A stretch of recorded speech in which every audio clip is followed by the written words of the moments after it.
오늘은 니체의 자라투스는 이렇게 말했다를 가지고 좀 얘기를 해보겠습니다. 실제로 저는 이 독일 철학을 전공한 사람도 아니고 주로 영미 철학을 공부해 왔는데 제 책꽂이를 보니까 니체 책이 꽤 많이 꽂혀 있더라고요. 그래서 잠재적으로 아마 언젠가는 읽을 것이다라고 하는 무의식이 작용해서 니체 철학을 좀 사모으지 않았나 생각이 듭니다. 그리고 제일 왼쪽에 있는 저 독일어 책은 제가 77년에 샀더라고요, 저 책을. 제일 앞에 나오는 서문을 읽었더라고요, 사진을 찾아가면서. 그래서 그런 추억의 책이 돼서 제가 이 책으로 강의를 해달라고 하는 요청을 받아들였습니다. 그리고 우리나라에서 가장 인기 있는 철학자 중에 한 사람이고 시장성이 상대적으로 높은 철학자입니다. 그 얘기는 니체 철학이 어렵지만은 대중성이 있다 이렇게 볼 수도 있습니다. 그리고 오늘 이 얘기 하려고 하는 자라투스트는 이렇게 말했다라고 하는 저 책도 10가지 이상 번역이 되어 있는 것 같습니다. 그만큼 이제 니체의 대표작이고 해서 한국 사람들이 많이 읽는 책입니다.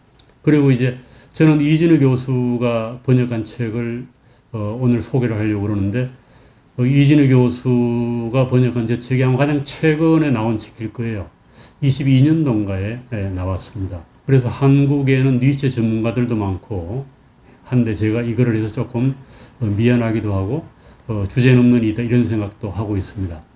그리고 이제 니체에 대해서 좀 쉽게 읽을 수 있는 책 두 권을 소개하면은 이진우 선생이 EBS 방송국에서 한 그 강의를 책으로 만든 것 같습니다. 니체 인생 강의라고 하는 두껍지 않은 책인데 저 책도 니체의 철학을 이해하는데 좀 도움이 많이 되고 쉽게 쓰여져 있습니다. 그리고 인생에 한 번은 자라투스트라라고 하는 제목을 좀 상당히 흥미롭게 붙였죠. 저 책도 이진우 선생이 오래되지 않고 최근에 낸 책입니다. 물론 이제 가장 좋은 거는 니체의 자라투스트는 이렇게 말했다를 읽는 게 좋겠죠. 그러나 좀 어려워서 니체에 대한 일반적인 지식을 가지고 접근하려고 하면은 저는 이진우 선생 책 두 권을 소개하고 싶습니다. 그리고 물론 이제 이 전문가들이 많아서 백성영 선생이 자라투스트는 이렇게 말했다라고 하는 책을 옮겼어요. 그리고 자세한 각주가 달려 있고 또 백성영 선생이 니체는 이렇게 말했다라고 하는 책을 썼는데 저거는 자라투스트라에 대한 해설서입니다. 그래서 목차 그대로 맞추어서 썼는데 저 책도 읽으면 상당히 너무 두꺼워서 한 500~600페이지 될 거래요. 제가 도서관에 빌리는 좀 과외가 눌리더라고요. 하여튼 벽돌책이라고 얘기할 수 있는 그런 책입니다. 그리고 국내에서 쉽게 구해볼 수 있는 책들 주로 외국 사람들이 쓴 책입니다만은 니체에 대한 소개서 몇 권을 제가 적어놨습니다. 이보 프렌첼이 쓴 니체, 저게 1997년에 나온 책인데 저 책도 비교적 니체의 그 철학을 쉽게 소개를 하고 있는 책입니다. 그리고 자프란스키가 쓴 니체는 학계에서는 니체에 대한 가장 충실한 소개서다 이렇게 평가가 나와 있습니다. 그래서 저 책도 한번 보시면 도움이 될 것 같습니다. 그리고 우리나라의 니체 전집이 21권으로 이진우, 백성년, 김정현 네 분이 아마 편집위원으로 참여를 하고 니체 전문가들이 총동원돼 가지고 21권을 번역을 했습니다. 그리고 저 이제 13권으로 지금은 명예교수입니다만은 충북대학교 철학과의 정동희 교수님께서 13권을 번역을 했습니다. 그리고 중간에 있는 짜라투라는 이렇게 말했다라고 하는 저 책을 제가 이제 소개를 이렇게 적어 놓은 이유는 자라투스트라가 아니고 짜라투라. 6자보다는 이 4자로 하는 게 운율에 맞는다는 거예요. 박성현 선생이라고 우파 농객이죠. 상당히 재밌는 분입니다. 그래서 저 박성현 선생이 저 책을 번역을 했는데 번역이 상당히 독특해요. 이 자라투스트라는 시기 때문에 시적으로 번역을 해야 된다고 해서 문장을 짤막짤막하게 끊어서 번역을 했는데 참고로 한번 보면 좋겠다라고 제가 소개를 했습니다. 모든 철학책이 다 그렇죠. 가장 좋은 거는 원전을 읽는 겁니다. 그런데 이제 보임르라고 하는 니체 학자가 이런 얘기를 했습니다. 니체를 이해하는 사람은 자라투스라는 이렇게 말했다를 이해할 수 있지만은 자라투스가 이렇게 말했다 하나만으로는 니체를 이해할 수가 없다. 저 얘기는 순환론적인 얘기죠. 자라투스를 이해하려고 하면은 니체를 이해해야 되고 또 니체 사상의 가장 중심적인 그 책이 자라투스라니까 니체를 이해하려고 하면은 자라투스라는 말을 읽어서는 안 된다는 거예요. 그러니까 니체에 대한 선의가 있어야 된다고 하는 건데 그 선의에 도달하기 위해서는 물론 니체 다른 책도 읽어야 되겠습니다만은 또 니체에 대한 책도 읽어야 되죠. 그런데 니체에 대한 책만 이것도 우리 2차 자료라고 그러지 않습니까? 그것만 읽어서는 또 니체의 진면목을 알 수 없어서 무조건 원전을 읽어야 됩니다. 그래서 철학책은 참 어려운 것 같아요. 원전을 읽으려고 하면 사전 지식이 필요하고 또 사전 지식만 가지고는 불충분해서 또 원전을 읽어야 하고 그래서 한 사상가의 사상에 온전히 접근하는 건 사실상 대단히 어려운 일이다. 뭐 이런 것을 저렇게 표현한 것이 아닌가 하는 생각이 듭니다. 그래서 저도 오늘 이제 자라투스트라 얘기하기 전에 니체 얘기를 조금 더 하고 자라투스트라 얘기를 원전 얘기를 조금 더 하면서 제가 이해한 대로 그 풀이를 얘기하려고. 그런데 이제 니체 전문가 중에 또 한 사람이 서울대학의 박찬국 교수인데 니체 책을 지금까지 6권을 번역을 했습니다. 그리고 7번째가 이제 자라투스트라는 이렇게 말했다가 출간 예정인데요. 아직 안 나왔어요. 이분은 뭐 하이데가 니체에서 독일 철학 전문가입니다만 이제 이분이 번역한 게 이 사람을 보라라고 하는 니체의 에세 호모라고 하는 책인데 니체의 일종의 자서전입니다. 그래서 박찬국 선생은 니체의 책을 읽기 전에 다른 책을 읽기 전에 이 사람을 보라고 하는 책을 읽으면은 니체 사상을 이해하는데 도움이 될 것이다. 이렇게 이 얘기를 했습니다. 그러나 이 책도 쉽지가 않다. 그래서 자기가 뒤에다가 상당히 긴 역자 해제를 달았습니다.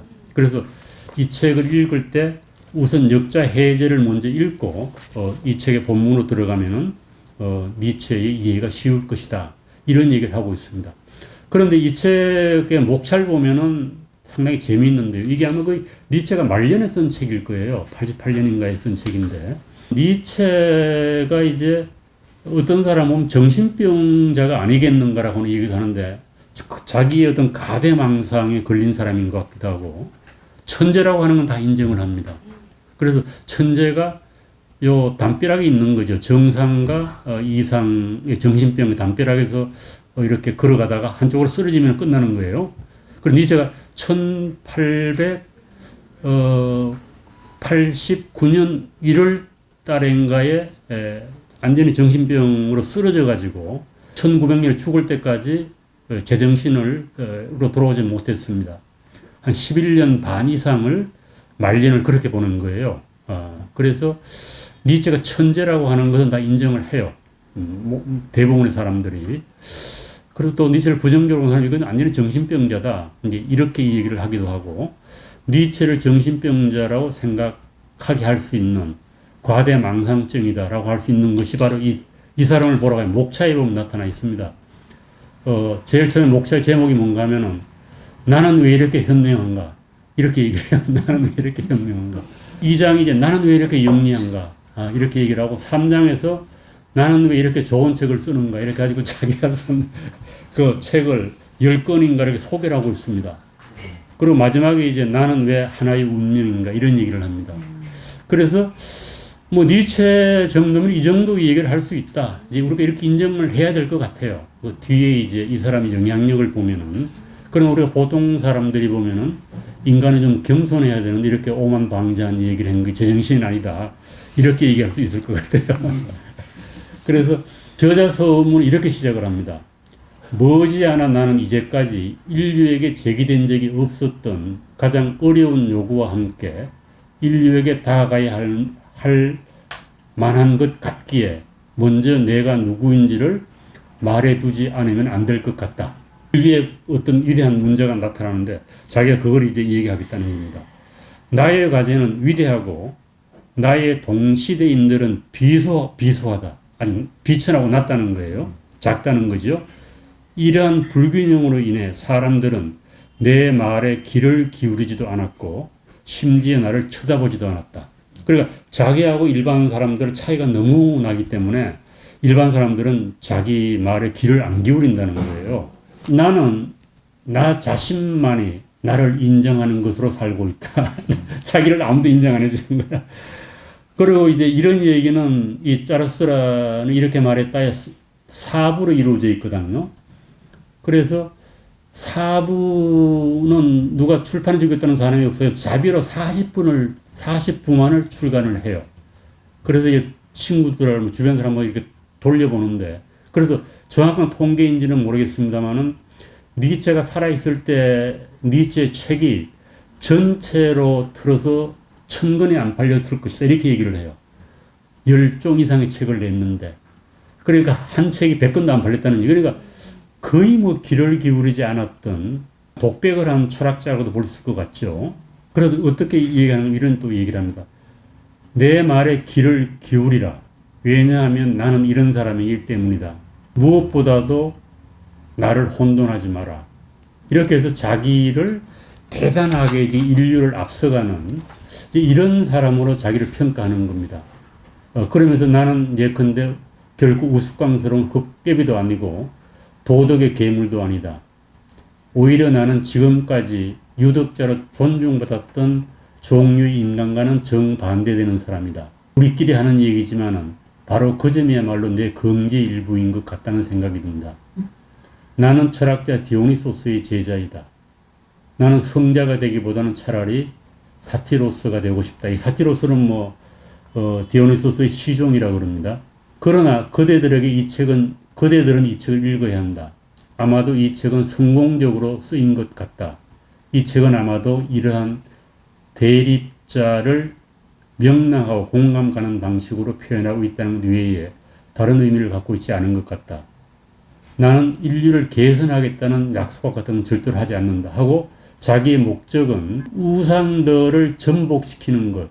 이것이야말로 일찍부터 나의 일이 되었다. 그래서 지금까지의 모든 사상과 도덕과 이런 것들이 우상이고 날조됐다는 겁니다. 참된 세계가 아닌데 그걸 사람들이 참된 세계인 것처럼 착각을 하고 있기 때문에 자기가 이것을 뒤집겠다. 이런 거예요. 그래서 이걸 이제 흔히 얘기하기를 가치의 전도라고 얘기를 해요. 가치를 뒤집는다는 거죠. 그래서 니체는 서양 2000년의 철학을 거의 부정을 하고 새로운 철학에 자기가 시조가 되겠다. 이런 생각으로 이제 책을 쓴 것 같아요.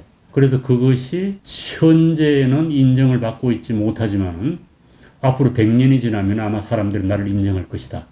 그리고 대학에서는 짜라수스라를 해설하는 전문 교수직이 만들어질 것이다. 이런 얘기까지 해요. 그래서 당시에 인정을 못 받고 외롭게 살았지만은 이제 자기를 안아주는 시대가 오면은 이제 자기 사상을 사람들이 받아들일 것이다 해서 미래 비전을 가지고 책을 쓴 사람이 있죠. 100년 앞을 내다보고. 그런 사람들 중에 그런 사람도 있고 또 아니면 완전히 잊혀지는 사람도 있습니다. 화가 중에는 고호하고 비슷하지 않나는 생각이 들어요. 고호도 살아있을 때 고호 그림을 어머니는 닭장으로 썼다고 그러거든요. 닭장 문으로. 그리고 한 편 딱 한 개 팔렸다고 그래요. 고호 작품이. 그래서 그런 거를 미뤄보면은, 자기가 살고 있던 시대에 인정을 받지 못하고 후세에 인정을 받는 사람들이 있는데 다 그런 건 아니다. 그렇게 얘기를 해볼 수가 있겠습니다. 그리고 이거는 뭐 이제 니체의 일생을 간단하게 정리한 겁니다. 그리고, 니체는 물론 이제 자기의 책하고 자기는 다르다 이렇게 얘기를 합니다만은 대부분 니체 전문가들은 니체를 이해하려고 하면 니체 삶을 따라서 봐야 된다. 이렇게 얘기를 합니다. 그리고 이제 아버지를 대단히 존중했던 것 같아요. 아버지가 목사였는데 제가 저기 가봤어요. 레켄에 가봤습니다. 한 10년 전에. 그 아버지가 시무했던 교회가 그대로 있어요. 그리고 니체하고 니체 가족들의 무덤입니다. 그 교회 터가. 그리고 이제 니체가 5살 때에 그 옆에 동네로 이사를 합니다. 니체 아버지가 죽어서 목사관에서 어떻게 보면 나와야 되는. 아버지가 5살에 사망을 하고 그 다음에 동생이 사망을 하고 여동생이 2년 뒤에 태어난 여동생이 있는데 엘리자베스는 뒤에도 계속 언급이 됩니다. 그리고 20살에 보온대학에 입학을 하고 21살에 문헌학자 리츠를 따라서 라이프치 대학으로 옮깁니다. 라이프치 대학은 라이프치히에 있죠. 그리고 저것이 동독 땅이었어요. 그리고 르케인이 라이프치히에서 얼마 안 됩니다. 실제로 니체가 그 살았던 동네하고 니체 문서고가 있던 데가 그야말로 45년도부터 90년도까지 닫혀 있었어요. 그리고 이제 동독하고 독일 통일이 이루어지면서 이제 니체 문서고가 열리게 됩니다. 공산권 이 냉전 시대의 니체가 동독에 갇혀 있었다 이렇게 얘기할 수도 있겠죠. 그리고 니체가 왜 기독교에서 그렇게 적대적인지는 우리 동양 사람들이 이해하기 대단히 힘듭니다. 왜 기독교의 신이 죽었다고 얘기하는 게 세상의 가치를 뒤집는 게 돼요. 우리는 그 실감이 안 나잖아요. 그러나 이제 서양 문화에서는 기독교가 그렇게 영향을 많이 있었고 또 니체 자신도 20대까지는 기독교에 사로잡혀 있었던 것 같아요. 그리고 아버지의 그 할아버지도 목사였고 또 어머니 쪽의 외할아버지입니까? 외할아버지도 목사였어요. 루터교의 목사였습니다. 그러니까 기독교의 절대적인 영향권 안에서 자랐고 그리고 이제 보원대학에 들어가서도 처음에 신학을 공부해요. 엄마의 요청을 따라서. 그러다가 이제 이건 아니다 싶어가지고 전공을 문헌학자로 바꾸게 됩니다.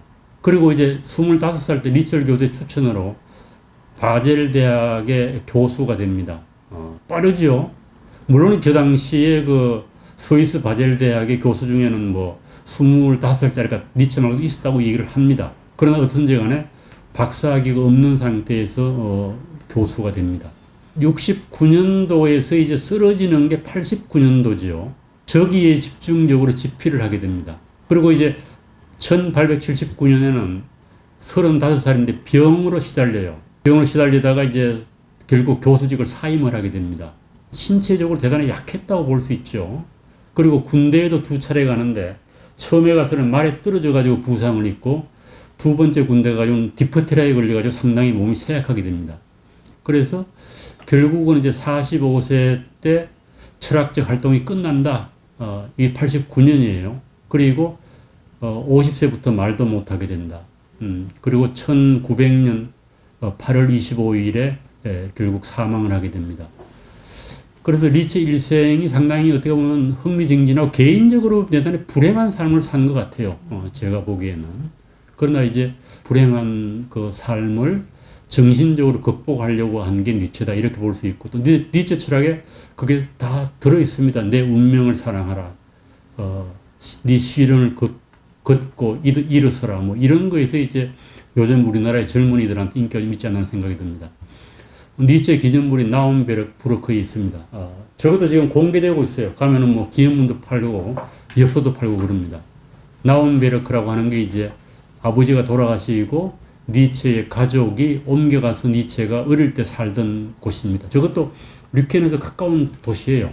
그래서 아마 거기에 문서고가 있고 공원 같은 데 니체의 상을 만들어 놨죠.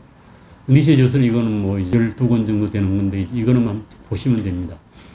제일 처음 저서가 1872년에 나오고 이제 니체대 바그너가 1889년에 나옵니다. 비극의 탄생은 대단히 유명한 책이에요. 그것도 대단히 이제 뭐 철학할 때 이제 한번 읽어볼 만한 그런 책입니다. 그리고 중심 개념은 뭐 이건 지난번에 얘기했습니다만 쭉 가장 중요한 게 신의 죽음. 이제 니체 하면은 신의 죽음이 끝난 한 말처럼 이제 나오고 가치전도 영혼회귀, 권력의 의지, 초인, 최종인, 너 자신이 되어라. 너 자신이 되어라고 하는 말이 이제 상당히 유행하는 그런 말인 것 같고, 아모로파티, 주인의 도덕과 노예의 도덕, 뭐 이런 것이 니체 철학의 중심 개념입니다. 그러니까 철학자라고 하는 것은 새로운 개념 하나를 만들어가지고 그것이 철학사의 의미를 갖도록 하는 거죠. 그런 니체는 뭐 상당히 여러 개념을 만들어서 그만큼 이제 비중 있는 철학자라고도 볼 수 있습니다. 철학책이라고 하는 데서 이제 니체 사상을 대단히 간단하게 요약한 거예요. 그게 제가 가져왔는데, 결국은 신이 죽었다 해서 가치가 전도된다고 하는 것을 이제 보여주는 책입니다. 보수적인 것하고 맞지 않는 거죠. 그래서 우리가 흔히 이제 보수주의의 정의가 많습니다만은 보수주의 정의 중에 하나가 우리의 삶은 앞서간 사람들에게 신세지는 것이다. 이렇게 얘기를 하거든요. 그 얘기는 우리보다 먼저 산 사람들의 지혜를 통해서 우리가 오늘 살아간다는 얘기예요. 그러니까 분명히 그런 게 있죠. 인류 역사가 뭐 우리가 아는 인류 역사 2500년이면은 그 2500년 동안 살아오면서 인간들이 시행착오를 통해서 집적된 지식이나 가치가 결국 역사라는 거예요. 우리 거기에 기대어 사는 거죠. 그러니까 최초로 살면은 다 처음 사람처럼 얼마나 불편하겠어요. 니체는 그게 아니다. 지금까지의 모든 가치가 잘못된 거라는 거예요. 그걸 뒤집어야 된다. 이런 생각을 한 거고, 그 대표적인 게 이제 서구의 기독교. 서구의 기독은 그렇죠. 기독교 예수를 기준으로 해서 이렇게 나누지 않습니까? AD, BC로. 서양 역사에서는 우리가 느끼지 못할 정도의 기독교 영향이 큽니다. 그리고 또 니체가 신은 죽었다고 그러는데 우리나라에 기독교가 부흥을 하잖아. 20세기, 21세기가 오면서. 그건 또 미스터리죠. 그래서 종교가 끝나는 것 같지는 않습니다. 니체 말이 맞지 않는 거죠. 어떤 의미에서는. 우리나라에 뭐 기독교가 피크에 올랐을 때는 1000만 정도가 기독교 신자가 되고 뭐 150만까지 모으는 교회가 생기고 이렇게 해서 기독교가 부흥을 했습니다. 요즘은 좀 잦아듭니다만은. 그래서 여전히 니체가 신은 죽었다고 그래도 신을 믿는 사람들이 많죠. 그리고 실제로 신이 죽으면 그건 신이 아니죠. 신의 기본적인 본성 중에 하나가 이제 영원히 산다라고 하는 게 있기 때문에 니체의 말이 어떻게 보면 모순적이라도 볼 수가 있습니다. 그리고 이제 흔히 얘기할 때 니체를 얘기할 때에 망치를 들고 철학하는 사람이다. 깨고 나서 건설을 해야 되겠죠. 다음 개념을 모두 파괴하려고 했다. 기존의 인간의 본성에 대한 개념, 기존의 신에 대한 개념, 그리고 기존의 도덕과 윤리에 대한 개념을 다 깨고 새로운 가치를, 새로운 개념을 제시하겠다라고 하는 것이 니체의 목적이었다. 그래서 이제 이 사람을 보라 저자 서문에 보면 저런 얘기가 나와요. 우상을 우상이라고 하는 건 다 가짜란 말이 들어가 있는 거죠. 우리가 이제 고등학교의 윤리 교과서에 보면 이제 베이컨의 우상론 나오지 않습니까? 우상은 깨어져야 할 것이에요. 우상은 우리가 진리를 인식하는데 방해가 되는 것. 편견인데 우리말로 하면 또 편견이 없으면 세상에 보이질 않아요. 그래서 어려운 거죠. 참된 세계와 가상 세계 아니면 거짓 세계를 우리가 어떻게 구분하느냐. 이제 이런 건데 이제 니체의 주장은 지금까지 사람들이 참된 세계를 믿어온 것이 실제로는 다 가짜 세계라는 거예요. 그걸 자기가 밝히겠다. 이런 얘기입니다. 이건 주로 이제 서양 철학을 얘기하는 사람들이 하는 얘기입니다. 니체가 했던 서양의 정신적 토대, 이원론적인 세계관, 서양의 플라톤의 우리가 그 이데아계하고 현실을 나누지 않습니까? 그거예요. 그러니까 기독교로 오면 저게 이 세계와 저생이 되겠죠. 이 땅 세계가 죽어서 가는 세계. 가상의 세계와 현실의 세계, 칸트도 저런 이원론 세계관이고, 또 절대주의 및 중심주의, 실체론. 이게 이제 설명을 하려고 하면 복잡합니다만은 서양 철학의 어떻게 보면 기본 전제였어요. 뒤집었다, 니체가. 그래서, 이런 논, 초월 세계가 없다. 그러니까 우리는 자꾸 이제 진짜와 가짜를 구분하는 거예요. 플라톤도 이상 세계가, 이데아 세계가, 현실 세계는 그 두 개 구분해 볼 게 아니고 이 세계 하나밖에 없다는 거예요. 이 기독교도 계속 저 세계를 얘기해요. 저 세계. 죽어서 가는 세계. 이 세계는 중요한 게 아니다. 죽어서 가는 저 세상이 중요하니까 사이비 종교들 보면 다, 네 재산 다 팔아고 일로 오라고 그러지 않습니까? 이건 잠시 스쳐 지나가는 거다. 그럼 니체는 그렇게 보면 이 대지에 충실하라고 그래요. 대지에 충실. 네가 지금 사는 게 이게 진짜 삶이고 이 순간의 삶이 중요한 거지. 죽어서 뒤에 가는 세계 이런 거 안 중요하다. 그 다원론적인 세계. 기독교는 이론론이에요. 신이 하나고 절대의 진리가 하나인데 다원론은 여러 개가 공존하는 거죠. 그래서 민주주의의 기본 사상은 다원론입니다. 그리고 관계론. 지금 모든 것이 이렇게 관계로 연결되어 있다는 세상이 관계론입니다. 이원론의 세계 지금 상당히 복잡합니다만은 플라톤의 이데아계와 현상계, 기독교의 이분적 세계관, 현세계와 사후세계, 칸트의 현상계와 물 자체. 이거 보면 서양의 가장 중요한 철학자들이 주장한 거 아니겠어요? 이거 다 거짓이라는 겁니다. 그래서 이제 니체를 한마디로 긍정의 철학이다. 철학은 뭐 고상하게 뭐 그다음 형이상하게 이런 게 아니고 인간을 건강하게 만들기 위한 교육적 기획이다. 철학에 저런 본래적 기능이 있어요. 그리고 실제로는 철학의 역할이 저기 있다고 보는데 철학이 이제 강단 철학이 되면서부터 저기에 점점 더 멀어지는 거죠. 철학의 소명은 인간을 잘 살게 한다는 거다. 잘 산다고 하는 것은 건강하게 사는 거다. 그러니까 철학은 결국은 건강한 삶을 위해서 봉사하는 학문이다. 그래서 철학은 인간의 삶하고 밀접히 연관되어 있다라고 하는 것이 이제 서양 철학의 그 플라톤이나 소크라테스는 그런 얘기를 했는데 철학이 전문화되면서부터 뭐 누구도 이해하는 못하는 그런 철학으로 갔다가 이제 니체가 비로소 이제 철학의 본래 정신을 회복해야 할까? 뭐 그런 의미로 저런 얘기를 한 것 같습니다. 그러니까 인간의 삶의 문제를 떠나서 철학이 존재할 수가 없다. 뭐 이런 얘기죠. 그래서 건강한 인간의 모습을 위버맨시. 위버맨시는 독일어로 보면 위버가 위다 이런 뜻이고 맨시는 인간이에요. 그래서 영어로 하면 오버맨이라고도 번역을 하고 슈퍼맨이라고도 번역을 하는데 슈퍼맨은 조금 우리가 선입견이 있죠. 영화도 나오고 해서. 그래서 가장 중심적인 개념이 위버맨시다. 니체는 인간을 둘로 나누어요. 저것도 이원론이죠, 사실은. 이 땅, 저 땅이 아니라 이 땅에 존재하는 인간의 두 가지 종류가 있다. 자유정신을 가진 창조자가 위버맨시고 저게 고귀한 귀족이다. 그래서 니체는 귀족과 노예를 구분을 해서 니체를 귀족주의자다 이렇게 얘기하는 사람도 있습니다. 그리고 민주주의 같은 부정하죠. 그러니까 고귀한 사람들이 인류 문명을 창조했는데 이 근대 니체가 살던 당시에 모든 사람이 똑같다 평등하다 이렇게 되니까 다 천박해졌다는 거예요. 사람들이 똑같아졌다. 그래서 고대의 귀족의 문화를 되살려야 된다. 이게 문명의 원동력이다 이런 얘기를 합니다. 그리고 이제 그 반대되는 인간 말종. 저걸 이제 라스트맨을 저렇게 번역했는데 레지트맨시인데 최종 인간 이렇게 번역을 해요. 철학의 스탠다드한 번역입니다. 우리나라도 인간 말종이라고 번역하면 지금 말종이란 말은 좀 천박한 말이고 잡것, 니체가 그렇게 써요. 잡것, 천민, 노예. 그러니까 보통 사람들은 다 저렇다는 거예요. 천민이고 잡것이라는 겁니다.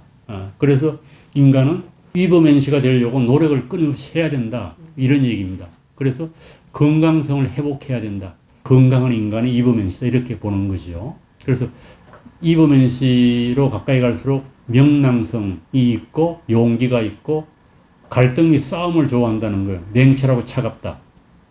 그리고 병리적 심리 현상은 허무적 우울, 비겁하고 자기를 부정하고 평균적이고 저런 천민들은 무리를 짓는다는 거예요. 우리 떼를 짓는다고 그러잖아요. 동물들도 보면은 약한 놈은 떼로 살고 강한 놈은 홀로 살죠. 그래서 유약함. 또 그런데 도덕은 뭐예요? 유약하고 따뜻하고 약한 사람을 도우라고 하라. 이게 노예도덕이라고 니체는 얘기를 합니다. 그래서 기독교 도덕이 노예도덕이고 우리가 되게 타인을 위해서 희생하려는 다 노예도덕이라는 거예요. 고귀한 귀족의 도덕이 아니라는 겁니다. 그래서 도덕을 뒤집어 본 거죠. 그래서 니체의 영향은 니체 자신을 사후의 인간이다. 죽은 뒤에야 자기가 인정받을 것이다. 그리고 당시에 뭐 자기가 인정 못 받는 것에 대한 정당화를 저렇게 했다고 볼 수 있어요. 모래의 인간에 대해 나의 날이 온다. 모래가 되어야. 그러니까 지금 내일도 아니고 모래라니까 모래가 되어야 나의 날이 온다. 그래서 니체가 정신 착란에 빠진 후 그의 명성이 높아지기 시작했습니다. 그리고 니체가 살아있을 때 이제 덴마크의 어느 철학 교수가 니체 강의를 개설을 해요. 철학을 영역을 넘어서 엄청나게 뭐 문화, 예술, 뭐 역사, 정치, 철학 모든 데로 니체 사상이 영향을 미치게 됩니다. 건축 뭐 따라서 이렇게 말했다는 거의 대중서가 되다시피 하는데 저건 뭐 사실 어려운 책이에요. 우리나라에도 뭐 저 책을 한번 가진 사람들이 상당히 많을 겁니다. 번역만 해도 10몇 가지가 나왔으니까. 그래서 우리나라에서도 전문서와 대중서가 동시에 많이 출간된 이 책입니다. 국립중앙도서관에 들어가서 조금 전에 쳐봤더니 뭐 니체를 치면 3,000대 종이 떠요. 그 정도로 니체의 자료가 우리나라에 많습니다. 그래서 상당히 대중적이면서도 전문적인 철학자로 제 생각은 니체가 거의 유일하지 않나 하는 생각이 들어요. 물론 쇼펜하고도 요즘 많이 팔린다고 얘기를 합니다만은 우리가 소위 말하면 생철학, 실존철학 이런 사람들이 저렇게 걸쳐 있는 거죠. 그리고 니체를 뭐 니체가 철학자냐 그러면 꼭 그렇게만도 아니다. 니체는 뭐 이건 철학의 기본적인 특성이 논증적인데 니체는 그런 게 아니거든. 아포리즘이 많고 뭐 해서 거의 문학서에 가깝고 시에 가깝다고 얘기를 합니다. 그리고 니체는 짜라투스트라는 음악이다라고 또 얘기를 해요. 음악이다. 자기 책이 음악이다. 그러니까 들으라는 거예요. 음악은 듣는 거 아니고 읽는 게 아니고. 그래서 니체는 상당히 다양하게 이해될 수 있는 측면이 있다. 글 자체도 보게 되면 뭐 전통적인 철학책하고는 완전히 다릅니다.